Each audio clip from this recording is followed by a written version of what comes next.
My name is Brittany Schuster. My name is Brooke Cooper. I am Elizabeth Muller, and I live and am from Kearney, Nebraska. I live in Kearney, Nebraska.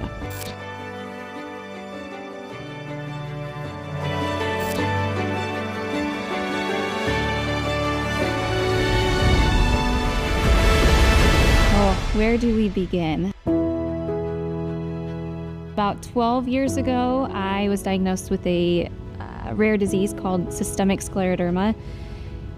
Basically, scleroderma is just a disease that you produce too much collagen or too much scar tissue. Since mine is systemic, it affects my organs, particularly my heart and my esophagus.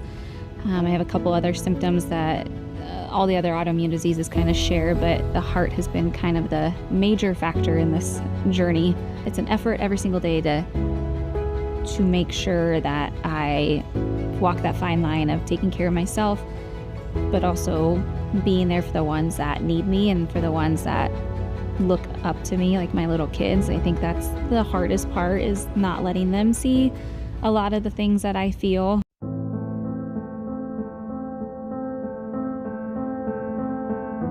Two years ago, that was a wild ride. The next thing I remember, it just felt like a donkey had kicked me, and I woke up and doctors were all around and nurses were all around. I had a huge spotlight on me and I had defibrillator pads on me, and the look on my husband's face was awful. He had watched me flatline and had to get defibrillated back, all in front of him. And he was just kind of like a deer in the headlights, like really wide eyes, just super pale. And I just remember all the looks on their faces, and I think they were surprised I came back, but they weren't very confident that it was going to continue that way. I had my second baby in November of 2023. And everything was going great. She came out great, and I started to not feel so well kind of the night after I had her. My best friend had came to stay with me in the hospital, and I just kept telling her, I don't really feel good. I feel like I'm out of breath. I feel lightheaded, and I just didn't feel right. And so then the next morning they came in to dismiss me, and I just said, I can't be dismissed. I don't feel right. Something's wrong.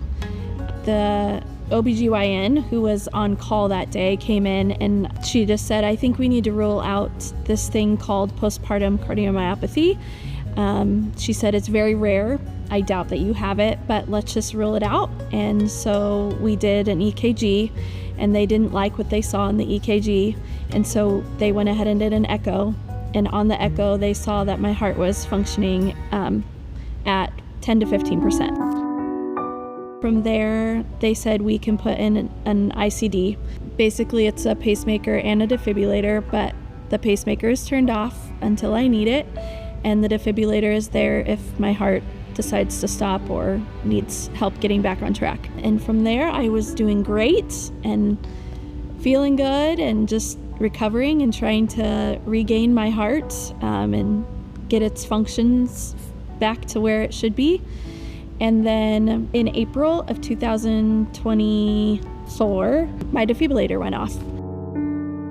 I dropped my baby on the floor and fell to the floor. From that point, my doctors decided I needed to go in for an ablation to fix my heart, because my heart kept going in and out of AFib quite frequently. In early April this year, I went to my OB at 30 weeks pregnant and told her I was just feeling more short of breath, having heart palpitations, increased swelling, just in general wasn't feeling well.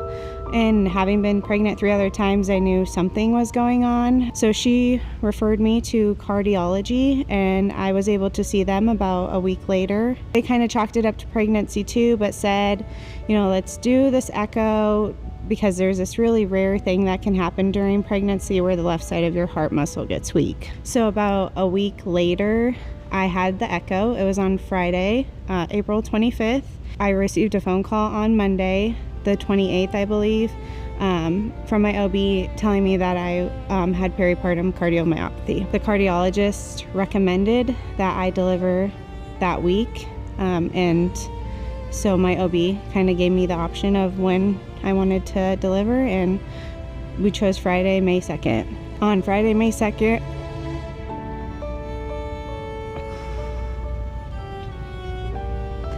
I was wheeled down to a standard OR and gave birth to my daughter Scarlett at 33 weeks. We had known since January that she was terminal, but we got 61 minutes with her. I went home from the hospital and didn't follow up with cardiology till 2 weeks later. And when I sat down with him, he told me that I was in severe heart failure. He told me that he believes that if I would have tried to carry Scarlett to 38 weeks, which was our plan, that I likely would not have survived the birth. Scarlett, she completed our family. I think there's a line of people that helped save my life, but I believe that because she was terminal, she was number one. And I'm really proud to say that she did save my life.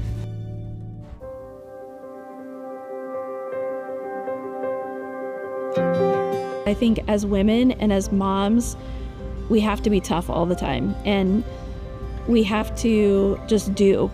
We're always doing for other people before ourselves. We always put everybody else first before ourselves. And I am learning through this journey that I can't do that all the time now.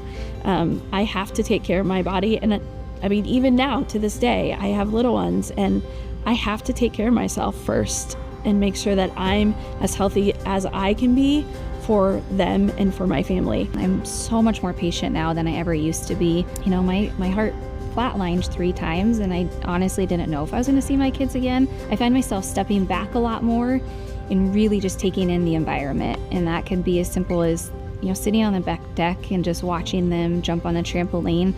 I look at life with a little bit different lens on now. I just want people to advocate for themselves, and I want women to advocate for other women.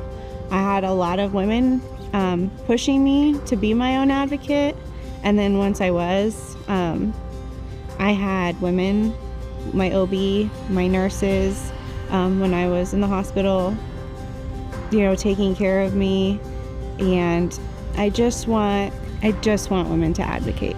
I have some amazing women in my life. I have a best friend, and she was there for me in the hospital, and she stayed with me. My mom stayed with me too, several nights too. But between the two of them, they just helped me be strong. And because they're women, and women understand women. In our own heads, we're trying to sort out, do I even say this out loud? Is anyone going to listen? Is anyone going to care? And it just takes one person to say, I get it. I believe you. I understand. I may not know what to do about it, but I will listen to anything that you have to say, and we'll go from there together and try to figure out something to help you.